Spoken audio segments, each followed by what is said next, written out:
Greetings, families. Welcome back once again. I hope you are well. I hope your day is good. Thank you so much for clicking on this video. I made a video last week about the artificial or genetic artificial mosquitoes. I don't know how to call it. That some company has distributed about 75,000 in one of the villages in Burkina Faso. According to the news that I reacted on, which is from Faso 7, I can link that news for you to listen or watch the subtitle.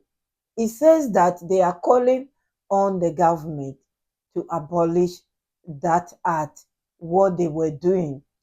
So yes, I came across this news because I like to listen to what the citizens themselves are saying about what went down, because I've seen a lot of thumbnails. I don't watch them. So yes, I want to share this with you. You decide what really went down. Make up your mind. Thank you. I'll be back. The research organization, for its part, maintains that it is still willing to cooperate with Burkina Faso, and there are questions about why the Burkinabe government decided to end this project. Why? I would say that first of all, we are going to temper our feelings regarding the halt of target malaria's work, and the government backed down in the face of demands from civil society and communities who didn't really understand the essence of the project. And beyond that, there were issues of scientific, technical, and scientific stability that were being raised. And in the end, I think the government preferred to listen to the population by putting an end to this project. All things considered, malaria is a disease that kills a huge number of people in Africa, and especially in Burkina. Even if the government is ending this project today and the organization in question says it remains open, I think it's just a matter of stepping back in order to later return with better proposals, better other alternatives that could provide a solution for the health of the population. So when you say that civil society or these organizations that are against target malaria, the project in Burkina Faso, didn't really understand it, what exactly are you referring to? Because they mentioned, I think, the risks that it could involve.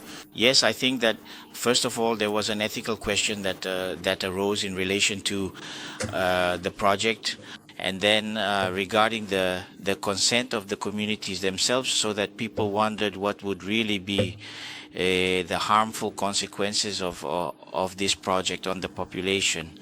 That's actually what led people to mobilize against the project.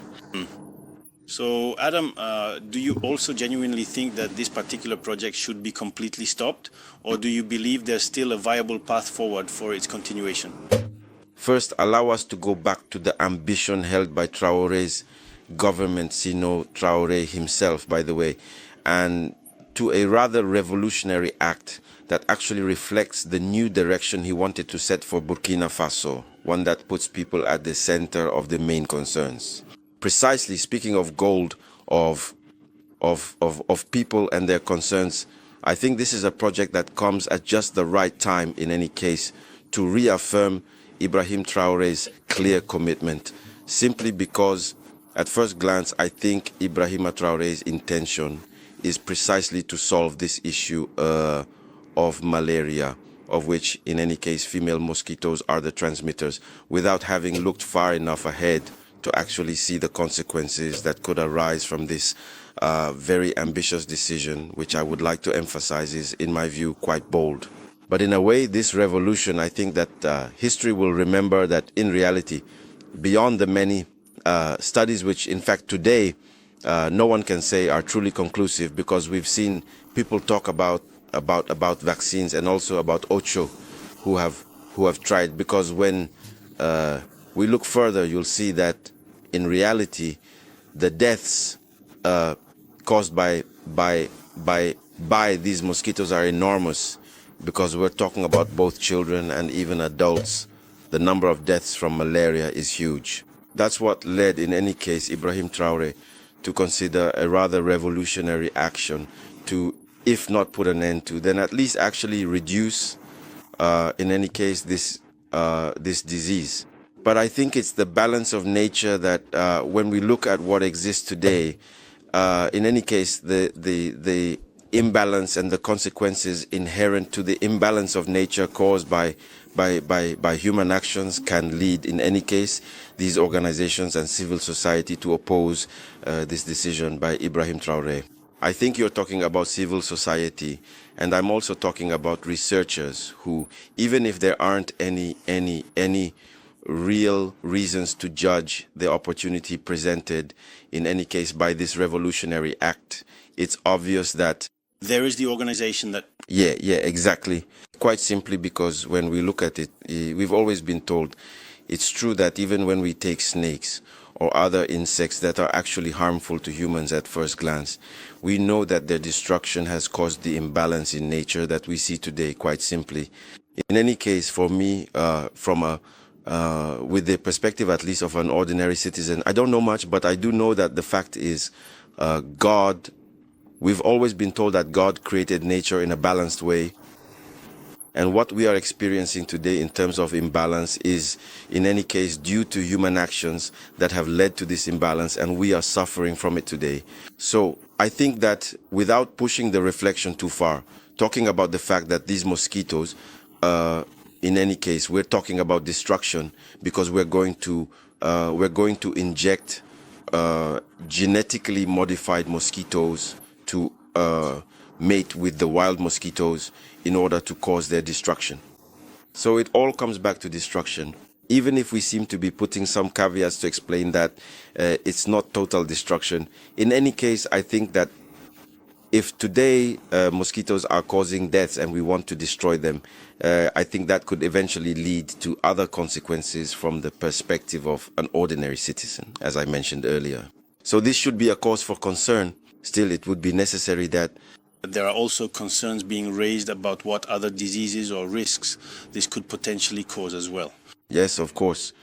In any case, when I talk about imbalance, we're talking about nature being thrown off balance. And it's obvious that this could lead not only to other diseases, but also to other consequences that might end up costing us more than the malaria we are currently dealing with. In the absence of that, I think it's true that the project has been dropped for now. But beyond that, I believe efforts will be pushed even further to see if we can find other more effective approaches that avoid destroying nature, but instead protect people while preserving the environment. That's what is being proposed today. We cannot destroy nature or humanity. Human life is intrinsically linked to nature. So that's why I find this decision by civil society and some researchers timely, as they believe that tomorrow would not be better if we practically destroy everything. In any case, it's up to us to act because it's a leap into the unknown. It's a leap into the unknown, which is the most difficult part. Do you also genuinely think, like some other people, that there's an entirely different and perhaps hidden idea behind this significant announcement, meaning this complete and unexpected shutdown of this project? Yes, for me, the idea behind it, what I see directly, is the imbalance in nature, which would not be favorable for human life today. But beyond that, I think we could perhaps introduce other elements, other approaches beyond these direct ones we see. Notably, the fact that Burkina Faso could already present itself as a power if it were to achieve these goals, and so on. There could be other things, but for me, the direct consequence I observe is the destruction of nature, which is not favorable for human beings at the moment. We all know the consequences this has, such as malaria in West Africa, especially with the tropical climate. And Burkina Faso is not exempt from this. And today we wonder if, with the halt of this project, Burkina Faso should consider other alternatives. First and foremost, we must wholeheartedly commend the significant decision of the transitional government of Burkina Faso, which, even though some might indeed call it a military junta, still attentively listens to the legitimate demands of its civil society and its people.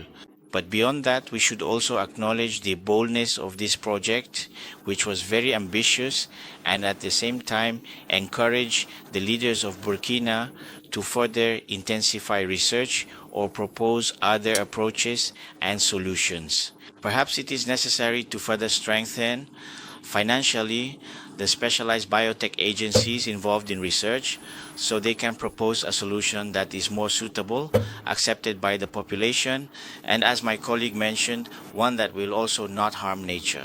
Because if we are to innovate, if we are to have inventions here in Africa that at the same time destroy the ecosystem, it becomes dangerous for future life. So perhaps we should prioritize solutions that respect the ecosystem, that respect our sustainable environment. Was it also a problem related to ethical considerations or perhaps to established customs and traditions? Because there are many other projects that were not rejected, such as initiatives related to the distribution of mosquito nets or even comprehensive health screenings. As I mentioned earlier, the problem was largely related to ethics, since gene drive is much more scientific, and for the average person, it's not exactly clear what it is. Perhaps the approach to communicating or raising awareness about this project wasn't thorough enough, which meant that people didn't understand. You know, for some communities, preserving traditions is very important. So when there's a project that touches on ethics that affects the values of that population, people immediately say no without even considering the potential benefits of the project. So the problem here was much more about ethics. So do you think today that this could pose a health risk in Burkina Faso, given that a project which is even supported by the World Health Organization and had shown good results, because tests were carried out last month, that was in August, yes, and which was successful, could now put Burkina Faso on alert? Certainly the experimentation yielded good results, but as I said, and as you know, any project that does not gain the support of the population will face problems in its implementation, and that's why I welcome the fact that the government has decided to stop it. I don't think this halt is final, but rather it's a time for reflection to propose approaches that will get the population to support the project. And so nothing is too late yet, since malaria still persists. I think that Ibrahim Traore, in his ambition to provide a better life for the people, will continue to look for other approaches that will finally offer a solution accepted by everyone. So what alternative is there? I'm asking you the same question, Adam. Today in Burkina Faso, when it comes to fighting malaria, are the traditional alternatives, mosquito nets and everything else, still being used as before? You know, the androgynous solutions have not in any case been abandoned in the face of this revolutionary act initiated by Ibrahim Traore. And indeed, as you mentioned, when the first phases of experimentation were carried out, they produced quite convincing results. But precisely, you know, when you lead, in any case, when you direct your policies toward the people, for the people, and normally you have to listen to that population. And it is by listening to that population that Ibrahim Traore or the Burkinabe government came to the conclusion that the people are not in agreement with that proposal. So everyone truly approaches it with their own perspective on the project. But still, we can see that with these reservations expressed by these populations, it makes sense to allow for some time to ensure that the project perhaps was poorly, was it poorly explained? I don't really believe that, since basically the government simply looked at the end result. The ultimate goal in reality is to ensure that we can save lives and protect the population from malaria. But as I said, when you really read between the lines, you'll see that those who are raising these concerns don't actually think it's bad, but rather they do so because they believe that there are in any case some aspects that might not be good for humans or for human health. That's why I say when there have already been criticisms and the population is divided over a project that is supposedly in the interest of the people, it goes without saying that you should listen to those people. That's what led Ibrahim Traore to take the time to observe the situation and ensure that we could continue with endogenous solutions such as what we all know, sanitation, and so on. Even with the vaccine, when you consider this vaccine, where Togo is the 21st country to adopt it, the vaccine introduced by the WHO, there were reservations. There were people or countries, even if there wasn't intense mobilization, because in any case, all countries suffer from the consequences of malaria. So you can see that if we take Africa, out of 54 countries, if not everyone has adopted it, and we are only at 21 countries, it still means that there are quite persistent reservations. We don't believe in its effectiveness because of what we've experienced, especially when we look back at the history with COVID-19. You'll agree with me that based on what we learned from COVID-19, people are still trying, in fact, to link a number of things to those vaccines, which were vaccines that were suddenly imposed on us. We tell ourselves that vaccines require 20 years of experience or a certain number of years of experience. From the moment we haven't reached that level of experience, we should still be cautious. And precisely if we are wary of these vaccines, for which Western powers have practically invested significant resources to develop, it's still not something that would make us truly believe there will be widespread acceptance. But let's not forget that behind all this, there are also, in any case, certain interests as well when there are endogenous solutions related to a certain number of products, you have pharmaceutical companies, which are also powerful entities today, trying to get involved as well. And this can, in any case, motivate that society to express, therefore, some reservations. So I think that, in a way, we need to take a rather balanced approach regarding, in any case, the halting of this revolutionary act, as long as it does not actually end up destroying nature. Personally, I would still say, why not take the time to actually examine the good faith of those who criticize the project before reaching, therefore, a final decision, since we are told today that, in any case, the fact of having injected, in any case, the initial phases of this project have been conclusive. We should still... That's what the organization Yes. is starting to show. Yes, so it has been conclusive. We should still push the reflection further to really see whether good faith is being shown by at least those who are currently criticizing this project. So I think that Ibrahim Traore is listening to his people.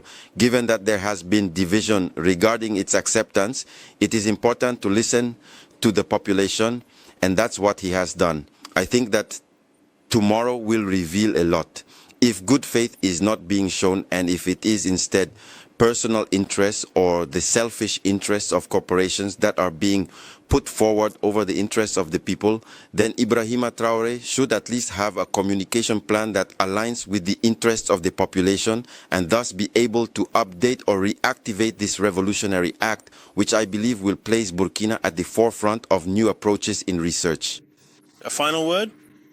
Yes, as I have previously stated before, I truly commend the remarkable boldness of the Burkinabe government and its decisive actions. Next, this is also a very important message for all African youth to clearly say that we too are truly capable of initiating new ideas, innovating creative solutions, and creating a better future.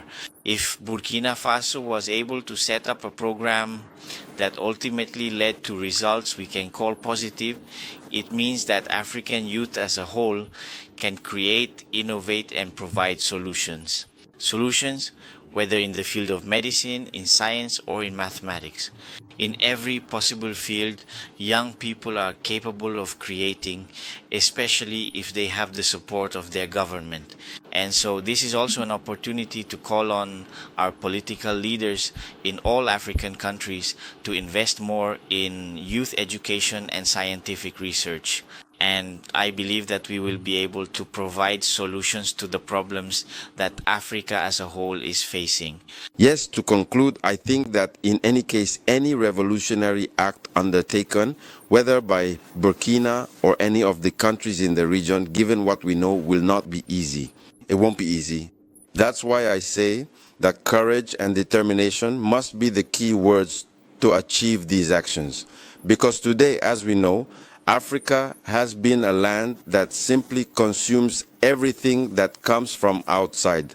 But now people have decided to move towards transformation, innovation, and to invest more in research so that instead of just being consumers, we can have people who produce, who can showcase Africa's know-how to the world. So I think that's what Ibrahim Traore is aiming for, but we all know that it won't be a smooth journey. So there really needs to be, in any case, the courage and determination to show the world that Africa too, Africa can be relied upon when it comes to this new generation that is emerging. And I think that in the future, Africa will be viewed differently than it is today. But there will always be obstacles and barriers, and I think we can't ignore the opinions that are being expressed about this momentum, about this revolutionary act, as I mentioned earlier. Thank you, Adam. So we are going to take the second break now. We'll be back shortly to talk more about Burkina Faso with the burial of the artist who supports the regime. He is known for his support of the Alieno Faso regime. Therefore, I anticipate our next encounter will occur very soon. Thank you so much, families, for listening and watching. Because when I reacted, I said I couldn't believe this happened under Captain Ibrahim Traore. Do you think that it was Captain Ibrahim Traore, the president, who asked them to go? Or it was the citizens who reacted and said, we don't want it anymore, or we don't want what is going on? Because as you hear, for our president, he wants the citizens to be healthy, but that doesn't mean he should risk their life. The thing just happened.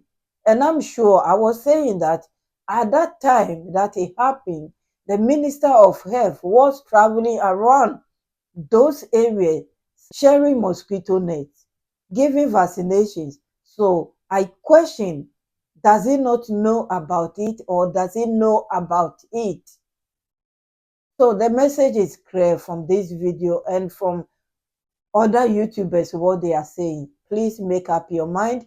I won't say it anymore because I don't want to sound disrespectful. Congratulations to our president, by the way, for listening to the citizens and doing the rightful thing, because he is there for them, and whatever he wants them to do, they do it. And whatever they want him to do to protect them, he do it. So congratulations to them. It takes a big person to apologize or to put things right.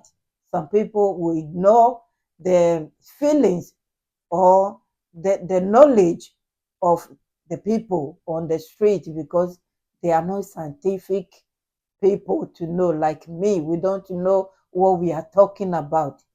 But the president listen and do the rightful thing. So families, please take what you can take from this. What have you taken? If you have listened to those people as well, please let us know what you think about what went down. I like sometimes if something is going on in my mind and I'm not really clear about it, it does disturb me. I want to know because I'm learning.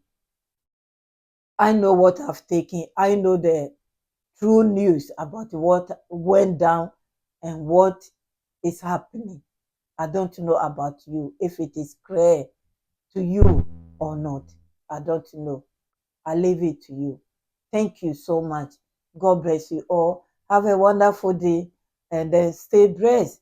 Credit to New World for sharing this with us. And if you speak French or you understand French, let me know. I will link this interview for you to listen to it yourself.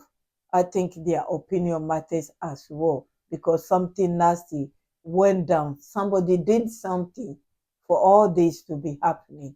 Whether the government know it or unknowingly, the president has said, let's listen to our citizens and let's stop it. And that's what happened. For the name calling, I don't know because according to the news I reacted on, they are from Britain and they are from Italy. But this man is everywhere. So it can't be him, it cannot be him. They might come back, they might not come back. We don't know yet. I can't be certain that they will come back or they will not come back. So let's leave it as it is. Thank you. God bless you all. My VIPs, my kings and queens, thank you so, so much. My returning families, those who are passing by, thank you. If I say something wrong, please forgive me. And like I said, I always like to know the truth. I don't want rumors going around.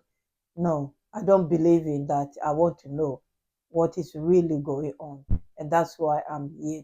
And that's why it is right for me to share with you those who are on the ground what they are doing and what they are saying. They know. Yes. Thank you. God bless you all. Bye bye.